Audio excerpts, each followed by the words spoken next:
Hello friends, ધોરણ 10 પાઠ 15 આર્થિક વિકાસ અર્થશાસ્ત્રનો પહેલો જ પાઠ આપણે શરૂ કરીએ છીએ. પહેલા લેક્ચરની અંદર આપણે જોયું હતું કે સામાજિક વિજ્ઞાન છે તે 4 વિભાગમાં વિભાજિત છે. સૌથી પહેલાં આપણો સાંસ્કૃતિક વારસો, તેના વિશેના 7 પાઠ છે. ત્યાર પછી 8મા પાઠથી 14મા પાઠ સુધી છે આપણે ભણવાનું છે ભારતની ભૂગોળ વિશે, બરાબર છે, જેમાં કુદરતી સંસાધનો, કૃષિ, ખનિજ સંસાધનો, આ બધા વિશેની વાત છે એ આપણે કરવાના છીએ. 15મા પાઠથી ભારતના આર્થિક વિકાસ, અર્થતંત્ર વિશેની માહિતી છે એ આપણે મેળવશું, જે 18મા પાઠ સુધી 15, 16, 17 ને 18 4 પાઠ તેના વિષયના છે અને 3 પાઠ સામાજિક વિજ્ઞાન, સમાજશાસ્ત્રને વિષયને લગતા છે. આર્થિક વિકાસ પાઠ છે, અર્થ એટલે પૈસો, બરાબર છે, આપણી ભાષામાં કહીએ તો રૂપિયો, બરાબર છે. આર્થિક વિકાસ એટલે પૈસાને લગતી બાબતોનો સમાવેશ છે તે આમાં કરવામાં આવે છે. આ પાઠની અંદર આપણે કયા કયા મુદ્દાઓ ભણવાના છે?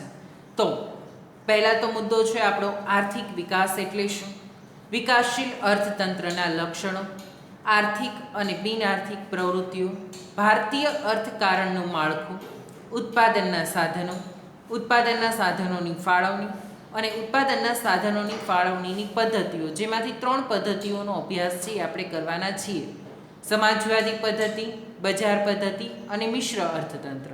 આ પાઠની અંદર આના મુદ્દાઓ છે આપણે ભણવાના છીએ. પ્રત્યેક વ્યક્તિની પ્રત્યેક સવાર અલગ હોય છે. લોકો ભૌતિક સુખ સુવિધાથી ભરપૂર જીવન જીવે છે, પરંતુ વિશ્વની મોટાભાગની વસ્તી જીવન અસ્તિત્વ ટકાવી રાખવા સંઘર્ષ કરતા પણ જોવા મળે છે. દરેક વ્યક્તિ છે તે જુદા જુદા પ્રકારનું જીવન જીવતો હોય છે. કેટલાક લોકો છે તે ભૌતિક સુખ સુવિધાથી સંપન્ન, સુખી, સમૃદ્ધ જીવન છે તે જીવતા હોય છે, તો તેની સામે જ કેટલાક લોકો પોતાનું માત્ર અસ્તિત્વ ટકાવી રાખવા માટે પણ જીવન જીવતા હોય છે. એટલી સંઘર્ષવાળી સવાર હોય છે, બરાબર છે. કેટલાક લોકો છે તે સવારમાં ઉઠે છે ત્યારથી તેણે કેટલું ખાધું છે તે પચાવવા માટે મહેનત કરે છે, તો બીજો વર્ગ એવો છે કે ગોતવા માટે મહેનત કરે છે કે આજે એને શું ખોરાક મળશે કે નહીં મળે તેનું પણ નક્કી હોતું નથી. ટૂંકમાં સમાજની અંદર દરેક વર્ગ છે તે જોવા મળતો હોય છે. આ દરેક વર્ગ છે તેની પોતાની એક ચોક્કસ સમસ્યાઓ છે તે હોય છે અને તેની સામે દરેક વ્યક્તિ છે તે પોતે સંઘર્ષ કરતો હોય છે.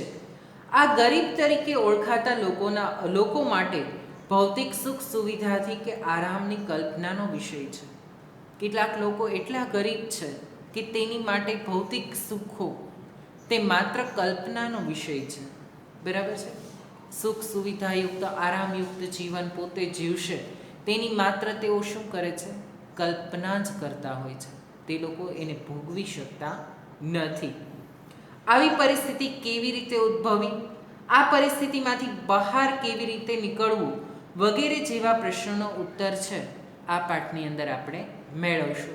કારણ કે આપણે જોઈએ છીએ કે સમાજની અંદર આપણે જોઈએ તો કેટલાક લોકો અત્યંત ગરીબ છે અને કેટલાક લોકો અત્યંત ધનવાન છે. તો આ આર્થિક અસમાનતા ઉદ્ભવી ક્યાંથી? શા માટે આ લોકો અત્યંત ગરીબ ને કેટલાક લોકો પૈસાનું કેન્દ્રીકરણ એક જ જગ્યાએ કેમ થઈ ગયું? જે વ્યક્તિ અનાજની 100 કિલોની બોરી ખરીદી શકે છે તે વ્યક્તિ તેને ઉપાડી શકતો નથી, અને જે વ્યક્તિ આ બોરી ઉપાડી શકે છે તે તેને ખરીદી શકતો નથી. આ જ આપણા સમાજની વાસ્તવિકતા છે. અત્યારે આપણે જોઈએ તો સમાજમાં કંઈક આવું જ જોવા મળે છે, બરાબર છે. તો આ અસમાનતા છે તે કેવી રીતે ઉદ્ભવી, આર્થિક અસમાનતા શા માટે દેશમાં જોવા મળે છે, તેને નિવારવા માટે શું કરી શકાય, કયા કયા પ્રયત્નો છે તે કરી શકાય. સૌથી પહેલો મુદ્દો પાઠનો છે આપણે શરૂ કરીએ તો આર્થિક વિકાસ. આર્થિક વિકાસ એટલે શું, અથવા તો ભારતમાં આર્થિક વિકાસ થઈ રહ્યો છે તેમ શાથી કહી શકાય તેવો પ્રશ્ન છે તમારા પાઠ્યપુસ્તકમાં પૂછાઈ શકે, બરાબર છે. આ પાઠનું કુલ વેઇટેજ 4 માર્કનું છે. 4 માર્ક્સની અંદર 3 માર્ક્સનો પ્રશ્ન પણ પૂછાય છે, 4 માર્ક્સના પ્રશ્નો પણ પૂછાઈ શકે, અથવા તો MCQમાં પણ છે એ આ પ્રશ્નના જવાબો છે તે પૂછાતા હોય છે. આજના આધુનિક યુગમાં વિશ્વનો પ્રત્યેક દેશ વિકાસ માટે પ્રયાસ કરે છે, પરંતુ વિકાસ એ માત્ર આર્થિક જ નહીં પરંતુ અનેક પાસા ધરાવતી સામાજિક પ્રક્રિયા છે.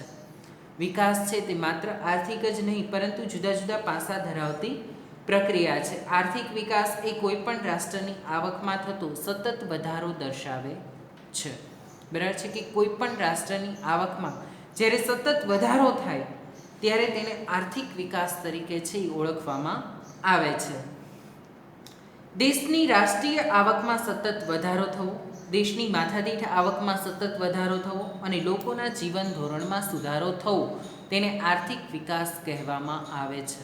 આર્થિક વિકાસ એક એવી પ્રક્રિયા છે કે જેમાં દેશની આવકમાં તેમજ લોકોની માથાદીઠ આવકમાં વધારો થાય છે, પરિણામે લોકોના જીવન ધોરણમાં સુધારો થાય છે.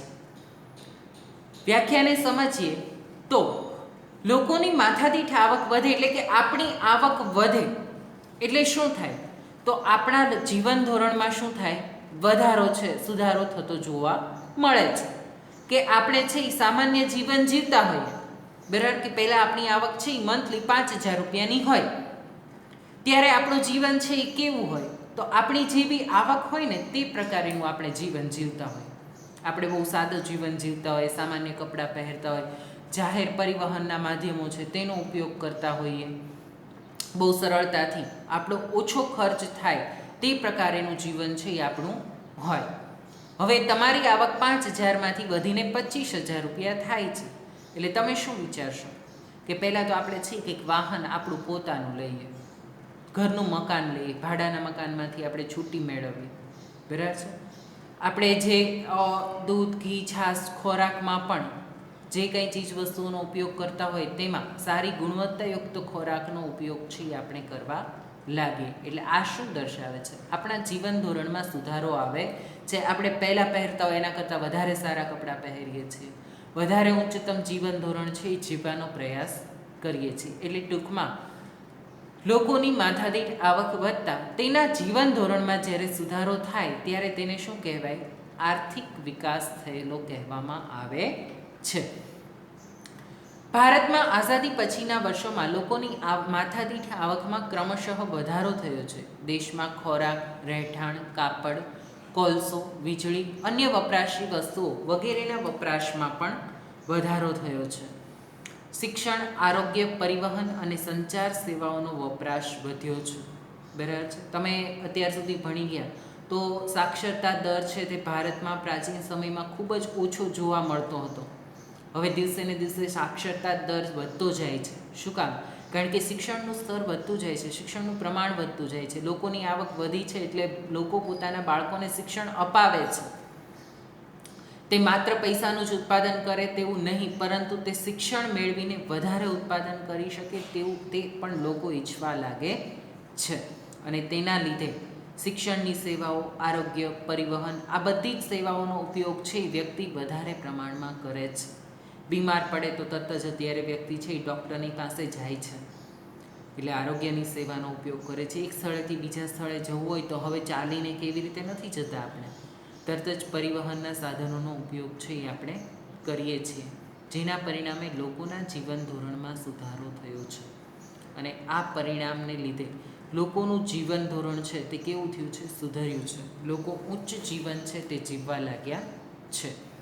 અગાઉની સરખામણીમાં જરૂરિયાતો વધારે સારી રીતે સંતોષાય છે. આથી કહી શકાય કે ભારતમાં આર્થિક વિકાસ થઈ રહ્યો છે. અગાઉની સરખામણીમાં જોઈએ તો લોકો સારી રીતે જીવન છે તે જીવી રહ્યા છે, બરાબર છે. તમે તમારા વડીલો, તમારા માતા પિતા કે દાદા દાદીને પૂછજો કે તે લોકો તમે જેટલી સુવિધા ભોગવો છો એટલી સુવિધા તેઓની પાસે હતી, તો તરત જ એમ કહેશે કે ના, ન હતી. તો આ બધી સુવિધાઓ આપણને વધારે પ્રમાણમાં પ્રાપ્ત થઈ રહી છે, બરાબર છે. જે સુવિધા પહેલાં નહોતી ને અત્યારે આપણી પાસે ઉપલબ્ધ બની છે, અને તેના પરિણામે જ આપણે એમ કહી શકીએ કે ભારત દેશની અંદર આર્થિક વિકાસ થઈ રહ્યો છે. આ બાબતે આર્થિક વિકાસ કહેવામાં આવે છે. દેશના કુલ આવકને રાષ્ટ્રીય આવક કહેવામાં આવે છે. રાષ્ટ્રીય આવક એટલે શું? તો દેશની જે કુલ આવક હોય છે, બરાબર છે, તેને રાષ્ટ્રીય આવક તરીકે ઓળખવામાં આવે છે. એટલે કે રાષ્ટ્રની કુલ આવકને રાષ્ટ્રીય આવક છે તે કહેવામાં આવે છે. અને માથાદીઠ આવક એટલે વર્ષ દરમિયાન મળતી રાષ્ટ્રીય કુલ આવકને દેશની કુલ વસ્તી વડે ભાગતા જે આંક મળે તેને સરેરાશ આવક ગણવામાં આવે છે. અને આ સરેરાશ આવક એટલે માથાદીઠ આવક. હા, માથાદીઠ આવક દેશની હોય તેના કરતાં વ્યક્તિની જુદી જુદી હોઈ શકે, કારણ કે તે કુલ વસ્તીની સાથે સીધી જ ભાગવામાં આવે છે, બરાબર છે. એટલે રાષ્ટ્રની કુલ વસ્તી, રાષ્ટ્રની કુલ આવકને ભાગતા જે ભાગફળ મળે તેને શું કહેવાય? માથાદીઠ આવક કહેવામાં આવે છે. દેશની કુલ રાષ્ટ્રીય આવકને દેશની કુલ વસ્તી વડે ભાગતા જે પ્રાપ્ત થાય તેને માથાદીઠ આવક કહેવામાં આવે છે. રાષ્ટ્રીય આવક એટલે રાષ્ટ્રની કુલ આવક, અને માથાદીઠ આવક એટલે કુલ વસ્તીને કુલ આવક વડે ભાગતા જે પ્રાપ્ત થાય તેને માથાદીઠ આવક કહેવામાં આવે છે. જ્યારે જીવન ધોરણમાં લોકોને પ્રાપ્ત થતી અનાજ, કપડાં, શિક્ષણ, આરોગ્ય, વાહન વ્યવહાર જેવી સુવિધા અને રહેઠાણની સુવિધાનો સમાવેશ થાય છે. જીવન ધોરણની અંદર કઈ કઈ બાબતોનો સમાવેશ થાય છે? તો જીવન ધોરણમાં આપણને જે પ્રાપ્ત થાય છે તેવા કપડાં, આરોગ્ય, અનાજ, આરોગ્યની સુવિધાઓ, વાહન વ્યવહારની સુવિધાઓ, અનાજ જે કંઈ આપણને પ્રાપ્ત થાય છે તે દરેકનો સમાવેશ છે તે વ્યક્તિના જીવન ધોરણની અંદર કરવામાં આવે છે. ભારતની આઝાદી પછી રાષ્ટ્રીય આવક અને માથાદીઠ આવકમાં વધારો થવાથી અનાજ, કપડાં, વીજળી, શિક્ષણ, આરોગ્ય, રહેઠાણ વગેરે અને વપરાશ અને સુવિધાઓમાં વધારો થયો છે. અગાઉની સરખામણીમાં ઉપરોક્ત જરૂરિયાતો વધારે સારી રીતે સંતોષાય છે. આથી કહી શકાય કે આર્થિક વિકાસ થઈ રહ્યો છે, બરાબર છે. આપણે અગાઉ પણ તેની ચર્ચા કરી લીધી છે કે પ્રાચીન સમય કરતાં અત્યારે આપણી પાસે, એટલે કે આઝાદી પછીના વર્ષોમાં દેશના લોકોની પાસે આ બધી જ સગવડતાઓમાં શું થયું છે? વધારો થયો છે. અને આ સગવડતાઓમાં વધારો થયો છે તેના પરથી આપણે કહી શકીએ કે દેશનો આર્થિક વિકાસ થઈ રહ્યો છે.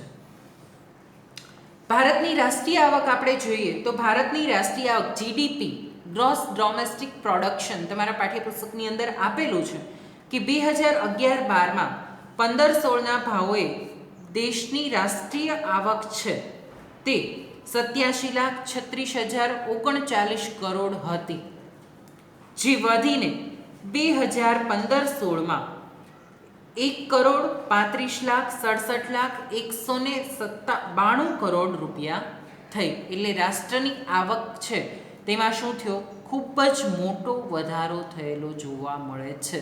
તેની સામે જ દેશની વસ્તી પણ વધી છે, બરાબર છે. પરંતુ રાષ્ટ્રીય આવક જીડીપી, ગ્રોસ ડોમેસ્ટિક પ્રોડક્શન એટલે કે કુલ રાષ્ટ્રીય આવક છે તેમાં ખૂબ જ મોટો છે તે વધારો થયેલો છે. 2011-12માં આ આવક છે તે 87,36,039 કરોડ હતી, જે વધીને 2015માં 1,35,67,192 કરોડ રૂપિયા જેટલી આવક થઈ છે. આર્થિક વૃદ્ધિ અને આર્થિક વિકાસ વચ્ચે શું તફાવત છે? આર્થિક વૃદ્ધિ અને આર્થિક વિકાસ કોને કહેવાય? તો બંને છે તેનો તફાવત આપણે જોઈએ તો વિકાસની પ્રક્રિયાના આધારે સામાન્ય રીતે આર્થિક વૃદ્ધિ અને આર્થિક વિકાસ બંને શબ્દો વધારો જ દર્શાવે છે. વૃદ્ધિ એટલે પણ વધારો થવો અને વિકાસ એટલે પણ વધારો થવો, પરંતુ બંને વચ્ચે કેટલાક તફાવત જોવા મળે છે. જેમાં પહેલા વિકાસની પ્રક્રિયાના આધારે જોઈએ તો આર્થિક વિકાસ એ ગુણાત્મક અને આર્થિક વૃદ્ધિ એ પરિમાણાત્મક છે. આર્થિક વિકાસ એ પ્રથમ અવસ્થા છે, જ્યારે આર્થિક વૃદ્ધિ એ આર્થિક વિકાસ પછીની અવસ્થા છે, બરાબર છે. આર્થિક વૃદ્ધિ શું દર્શાવે છે? તો ગુણાત્મક વધારો દર્શાવે છે. એટલે તમારી આવક 5,000 રૂપિયામાંથી 10,000 રૂપિયા થઈ, બરાબર છે, તો એને શું કહેશું આપણે? તો કે આર્થિક વૃદ્ધિ થઈ, બરાબર છે. પરંતુ 5,000 રૂપિયામાંથી 10,000 રૂપિયા આવક થઈ તેની સામે જ તમારું જીવન ધોરણ ઈનું ઈ રહે. તમે 5,000 રૂપિયામાં જીવતા હતા એવું ને એવું તમે 10,000 રૂપિયામાં જીવો, તો એ આર્થિક વિકાસ ન કહી શકાય. કારણ કે આર્થિક વિકાસમાં તો આર્થિક વૃદ્ધિ થવાની સાથે સાથે જ તે પ્રક્રિયા જોડાયેલી છે. જ્યારે તમારી આવક વધે છે તેની સાથે જ તમારું જીવન ધોરણ પણ બદલાય એટલે કે તમે ઉચ્ચતમ જીવન ધોરણ જ્યારે જીવવા લાગો ત્યારે તેને આર્થિક વિકાસ થયેલો કહેવામાં આવે છે. એટલે આર્થિક વિકાસ એ પ્રથમ અવસ્થા છે, જ્યારે આર્થિક વૃદ્ધિ એ વિકાસ પછીની અવસ્થા છે.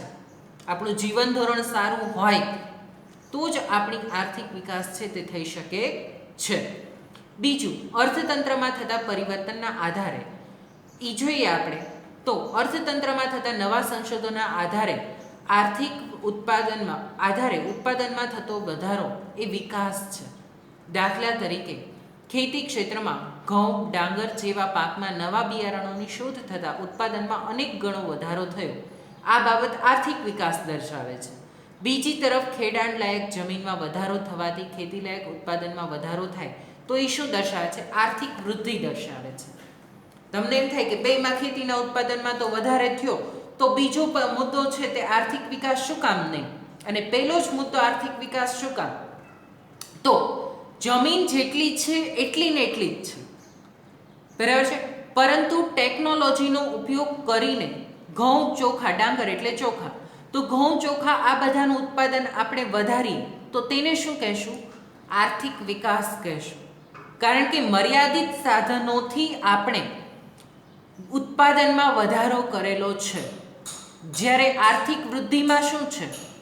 તો સાધનો તેનો બહોળો ઉપયોગ થાય, જમીન વધે, બરાબર છે.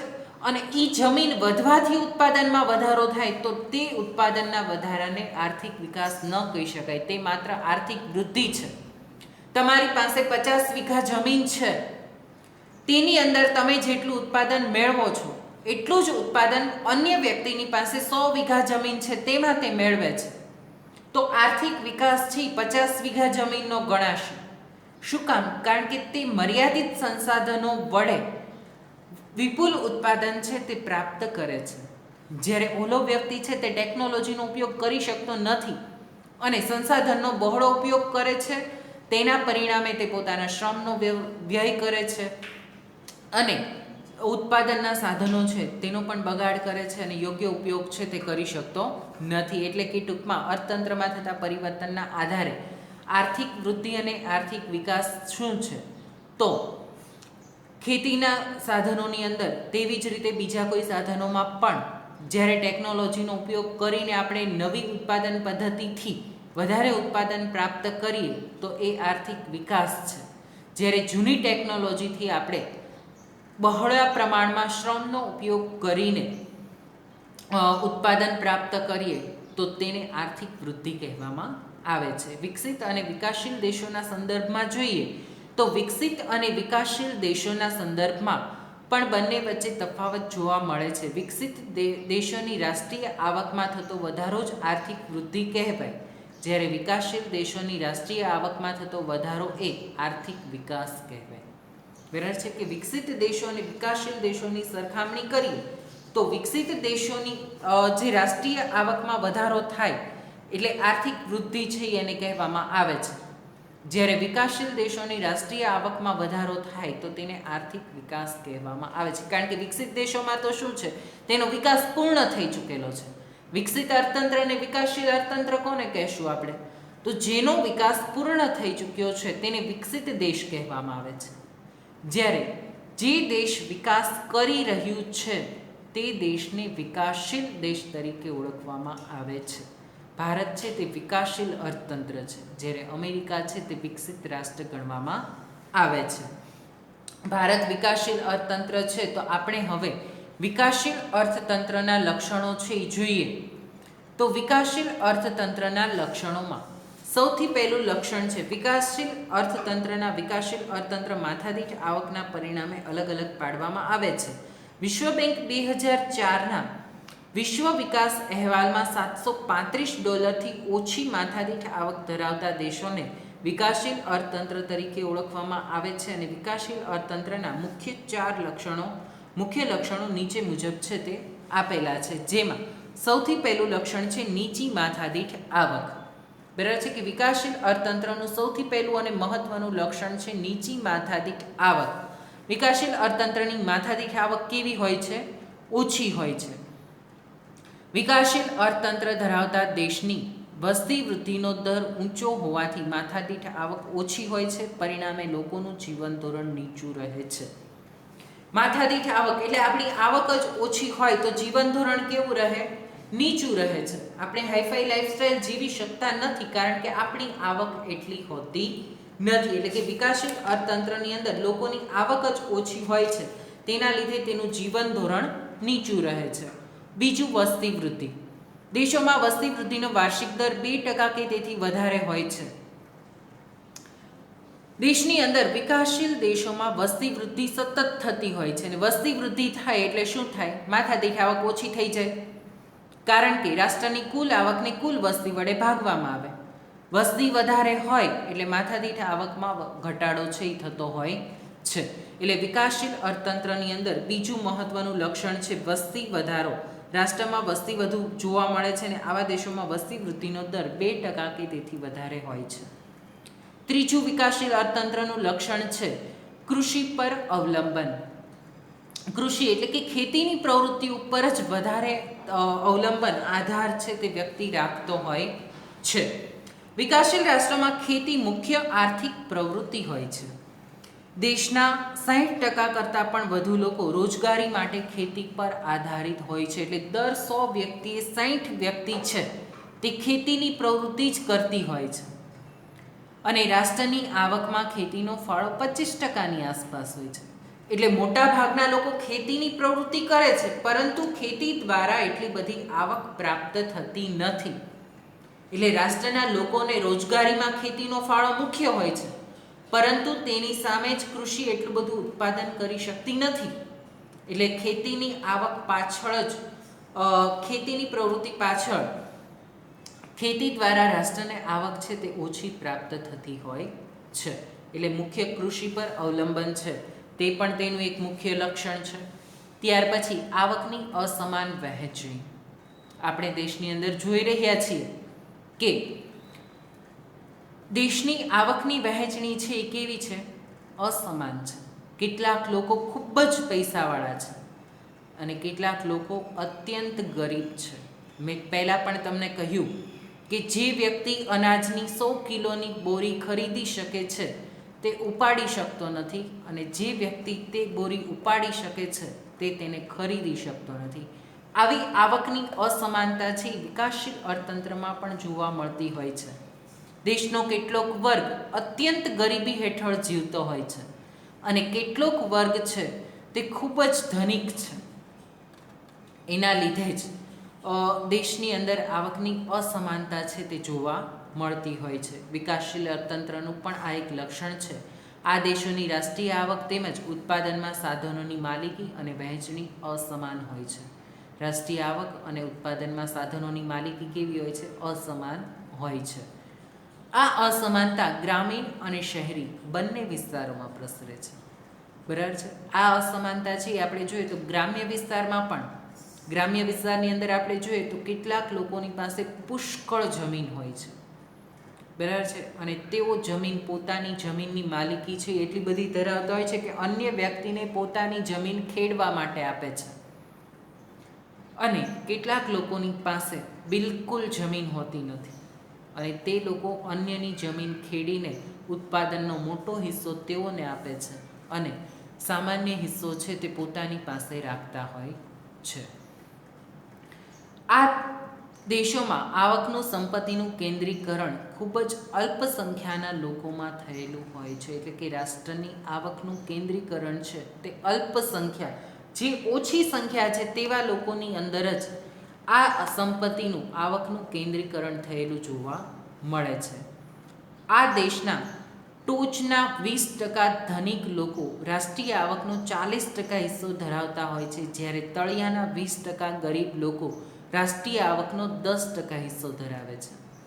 ટોચના લોકો છે, બરાબર છે, એટલે કે ટોચના ખૂબ જ ઉપરની ટોચના ધનિક લોકો છે, અંબાણી, ટાટા, બિરલા, આ બધા લોકો છે તે ટોચના ધનિક લોકોમાં તેનો સમાવેશ કરવામાં આવે છે અને રાષ્ટ્રની કુલ આવકનો સૌથી વધુ હિસ્સો છે તેઓની પાસે હોય છે.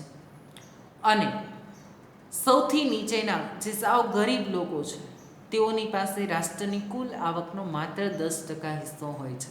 એટલે તેઓની આવક ખૂબ જ ઓછી હોય છે. એટલે આવકની અસમાન વહેંચણી છે તે જોવા મળતી હોય છે. વિકાસશીલ અર્થતંત્રનું પાંચમું મહત્વનું લક્ષણ છે બેરોજગારી. અત્યારે છે તમે જોઈ રહ્યા છો ચિત્રમાં પણ કે બેરોજગાર લોકોની મોટી લાઈનો છે. બેરોજગાર યુવાનો છે તે શું કરે છે? આંદોલનો કરે છે. તેઓની પાસે એટલો બધો સમય છે કારણ કે તેઓની પાસે રોજગારી નથી અને તેઓ રોજગારી મેળવવા માટે સતત પ્રયત્નશીલ હોય છે. શિક્ષિત બેરોજગારોની સંખ્યા દિવસે ને દિવસે વધી રહી છે. એટલે બેરોજગારી છે તેનું પણ પ્રમાણ વધારે હોય છે. આ દેશમાં બેરોજગારીનું કુલ પ્રમાણ શ્રમિકોના 3% કરતાં વધારે હોય છે. બેરોજગાર કોને કહેવામાં આવે છે?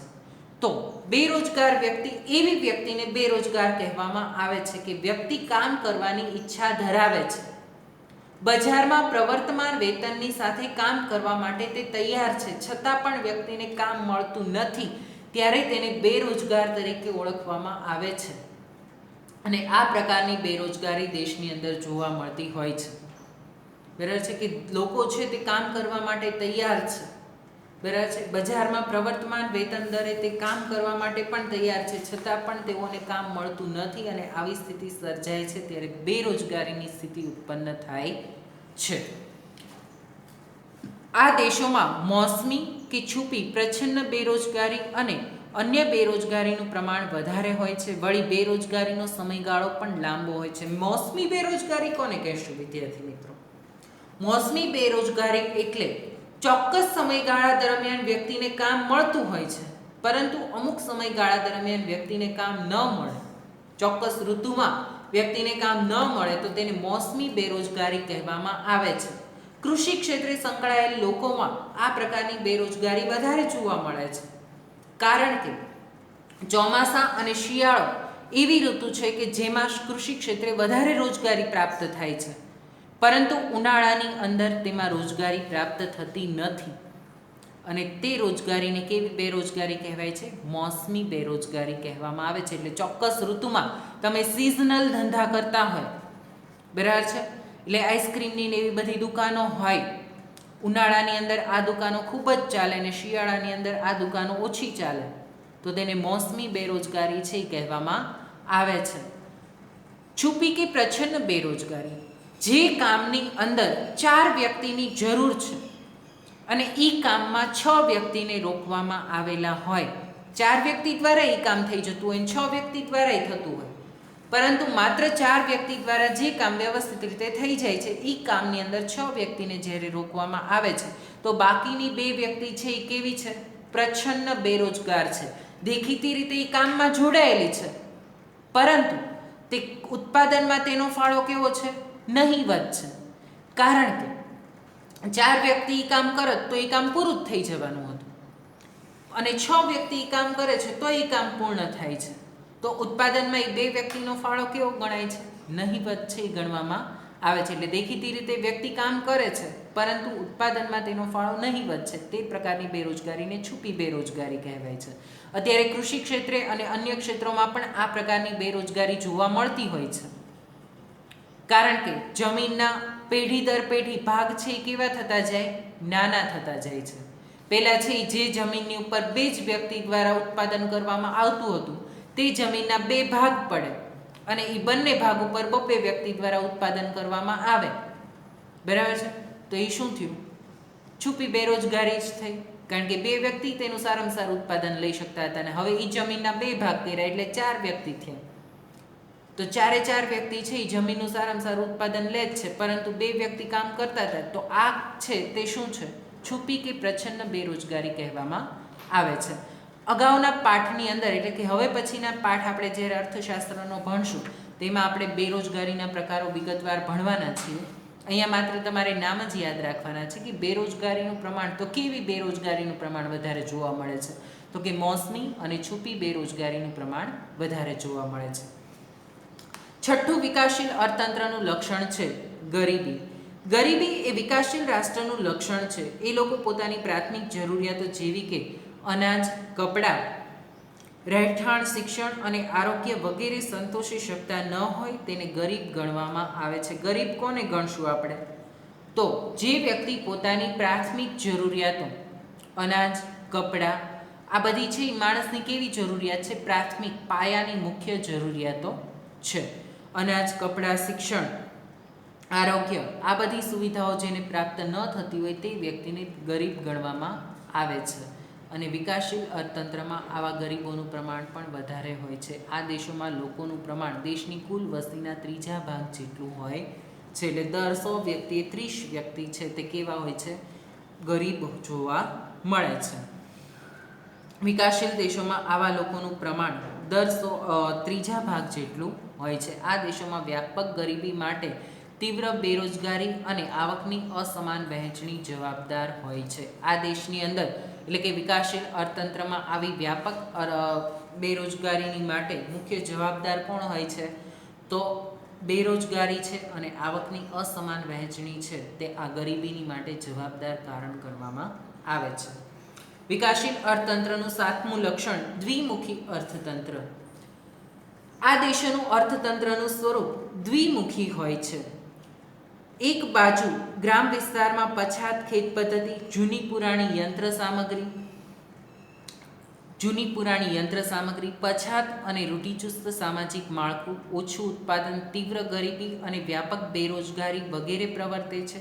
જ્યારે શહેરી વિસ્તારોમાં અદ્યતન ઉદ્યોગો, મૂડી પ્રધાન ઉત્પાદન પદ્ધતિ, નવા યંત્રોનો બહોળો ઉપયોગ અને આધુનિક વૈભવી જીવનશૈલી જોવા મળે છે. એટલે અર્થતંત્રના 2 પાસા છે કે એક બાજુ ગ્રામ્ય વિસ્તારની અંદર આપણે જોઈએ તો એ લોકોની પાસે કોઈ પણ પ્રકારની સુવિધા નથી હોતી, બરાબર છે. જૂની પુરાણી ખેત પદ્ધતિથી તે લોકોનો મુખ્ય વ્યવસાય ખેતી છે, પરંતુ એ ખેતી પણ કેવી રીતે કરે છે? જૂની પુરાણી ખેત પદ્ધતિથી તેઓ ખેતી કરતા હોય છે.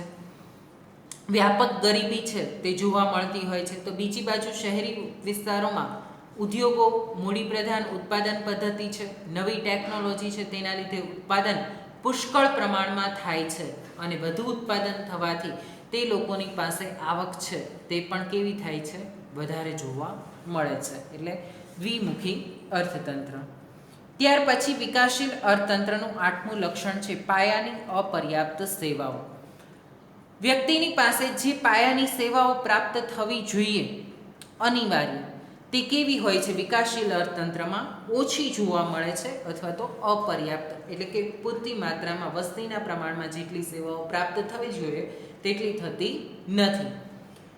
આ દેશોમાં વિકાસ માટે અનિવાર્ય એવી આંતરમાળખાકીય સગવડો જેવી કે સંચાર અને પરિવહન, વહાણવટુ અને બંદરો, વીજળી, બેન્કિંગ, શિક્ષણ, આરોગ્ય વગેરે પૂરતા પ્રમાણમાં ઊંચી ગુણવત્તાવાળી હોતી નથી. પરિણામે આ દેશોનો વિકાસ અવરોધાય છે. રહે છે કે આ બધી સેવાઓ છે તે વગેરે પૂરતા પ્રમાણમાં છે ઉપલબ્ધ થતી નથી અને તેના લીધે આવા વિકાસશીલ અર્થતંત્રનો વિકાસ છે તે થઈ શકતો નથી અને વિકાસ અવરોધાય છે અથવા તો ઓછો થતો હોય છે. 9મું અને છેલ્લું વિકાસશીલ અર્થતંત્રનું લક્ષણ છે આંતરરાષ્ટ્રીય વ્યાપારનું સ્વરૂપ. હવે દેશની આવકમાં મુખ્ય આવક ક્યાંથી પ્રાપ્ત થાય છે? તો દેશમાંથી કોઈ પણ ચીજ વસ્તુની જ્યારે નિકાસ કરવામાં આવે ત્યારે રાષ્ટ્રને પૂરતી આવક છે તે પ્રાપ્ત થાય છે. પરંતુ વિકાસશીલ અર્થતંત્રની અંદર શું થાય? તો વિકાસશીલ દેશો હોય ને તે ચીજ વસ્તુનું ઉત્પાદન કરે છે, પરંતુ નિકાસ કરે છે ને એમાં મોટે ભાગે સસ્તી ચીજ વસ્તુઓની નિકાસ થતી હોય. વિકાસશીલ અર્થતંત્રમાંથી તૈયાર યંત્ર સામગ્રી વેચવામાં નથી આવતી, તેની નિકાસ નથી થતી. આપણે મોબાઈલ છે એ ચાઇનાથી મગાવીએ છીએ અને ચાઇનામાં આપણે ચાનું ઉત્પાદન કરીને મોકલીએ છીએ. તો આ શું થયું? વિકાસશીલ અર્થતંત્રનું જ એક લક્ષણ છે. યંત્ર સામગ્રીઓ, જુદી જુદી ટેકનોલોજીવાળા યંત્રોની આપણે જરૂરિયાત હોય તો વિકસિત દેશોમાંથી યંત્રો છે એ આપણે મગાવવા પડે છે અને આપણને પ્રાપ્ત થયેલા યંત્રો છે તે અન્ય દેશોમાંથી આવેલા હોય છે. ત્યાં આપણે શું મોકલીએ છીએ? તો બાગ બગીચાની કાચી ધાતુની બધું છે આપણે વિદેશની અંદર મોકલીએ છીએ અને આ બધી ચીજ વસ્તુઓની કિંમત એટલી બધી હોતી નથી અને તેના લીધે જ તે ચીજ વસ્તુઓની કિંમત ઓછી હોય છે અને તેના લીધે દેશની આવક છે તે કેવી થઈ જાય છે? ઘટી જાય છે. એટલે ટૂંકમાં આપણે જે ચીજ વસ્તુઓ મગાવીએ છીએ તેની કિંમત વધારે હોય છે અને જે ચીજ વસ્તુઓ મોકલીએ છીએ તેની કિંમત ઓછી હોય છે. આ દેશોમાં મુખ્યત્વે કૃષિ પેદાશો, બગીચા પેદાશ, કાચી ધાતુઓની નિકાસ કરે છે, જેની માંગ ઓછી હોય છે. એટલે જે ચીજ વસ્તુઓની નિકાસ કરવામાં આવે છે તેની માંગ કેવી હોય છે? ઓછી હોય છે અને ભાવો નીચા હોય છે, પરિણામે તેની નિકાસ કમાણી ઓછી હોય છે. આ દેશો ઔદ્યોગિક પેદાશો અને યંત્ર સામગ્રીની આયાત કરે છે, જેના ભાવો વધારે હોવાથી આયાત ખર્ચ વધારે રહે છે. આમ આ દેશોના વિદેશ વેપારનું માળખું પ્રતિકૂળ રહેવાથી દેશ પર વિદેશી દેવું વધતું જાય છે. કારણ કે ચીજ વસ્તુઓ જે મોકલીએ છીએ બરાબર છે તેની કિંમત ખૂબ જ એટલે ઓછી પ્રાપ્ત થાય છે અને જે ચીજ વસ્તુઓ આપણે મગાવીએ છીએ તેની કિંમત આપણે વધુ ચૂકવીએ છીએ. તેના લીધે લાખ રૂપિયાની વસ્તુ છે એ આપણે મગાવીએ અને 100 રૂપિયાની વસ્તુની નિકાસ કરીએ તે પ્રકારની પરિસ્થિતિ આને કહેવાય. એટલે વિકાસશીલ દેશોની અંદર આ પ્રકારની પરિસ્થિતિ એટલે કે આંતરરાષ્ટ્રીય વ્યાપારનું સ્વરૂપ પણ કેવું હોય છે? વિપરીત હોય છે. એના લીધે રાષ્ટ્રનું દેવું છે એ કેવું થાય છે? વધતું જતું હોય છે. આમ વિકાસશીલ દેશોમાં મુખ્યત્વે આ લક્ષણો છે તે જોવા મળે છે. ભારત વિકાસશીલ રાષ્ટ્ર હોવાથી ઉપરના લક્ષણો વધતે ઓછે અંશે ભારત દેશની અંદર પણ જોવા મળે છે. આજના લેક્ચરની અંદર આપણે વિકાસશીલ અર્થતંત્રના લક્ષણો છે તે જોયા. આર્થિક વૃદ્ધિ અને આર્થિક વિકાસ વચ્ચેનો તફાવત છે તે જોયો, જેમાં 3 બાબતોના આધારે આર્થિક વૃદ્ધિ અને આર્થિક વિકાસ વચ્ચેનો તફાવત છે એ જોયો. વિકાસની પ્રક્રિયાના આધારે, અર્થતંત્રમાં થતા પરિવર્તનના આધારે અને વિકાસશીલ દેશોના રાષ્ટ્રના સંદર્ભમાં છે એ આપણે જોયો. વિકાસશીલ અર્થતંત્રના લક્ષણો છે એ આપણે જોયા, જેમાં નીતિ વિષયક નીચી માથાદીઠ આવક, વસ્તી વૃદ્ધિ, કૃષિ અવલંબન, આવકની અસમાન વહેંચણી, બેરોજગારી, ગરીબી અને દ્વિમુખી અર્થતંત્ર, જેમાં એક વર્ગ ગરીબ છે અને એક વર્ગ ધનવાન છે, પાયાની અપર્યાપ્ત સેવાઓ અને આંતરરાષ્ટ્રીય વ્યાપારનું સ્વરૂપ છે તે વિકાસશીલ અર્થતંત્રના લક્ષણોમાં આપણે જોયું. હવે પછીના લેક્ચરમાં આપણે આર્થિક પ્રવૃત્તિ અને બિન આર્થિક પ્રવૃત્તિ અને ભારતીય અર્થકારણનું માળખું છે તેના વિશેની ચર્ચા કરશું. આજનો લેક્ચર અહીંયા સુધી રાખીએ છીએ. આજના લેક્ચરનું તમારું હોમવર્ક છે તેમાં આર્થિક વૃદ્ધિ અને આર્થિક વિકાસ વચ્ચેનો તફાવત સમજાવવાનો છે અને વિકાસશીલ અર્થતંત્રના લક્ષણો છે તે લખવાના છે. ત્યાં સુધી રાખીએ છીએ વિદ્યાર્થી મિત્રો. Thank you.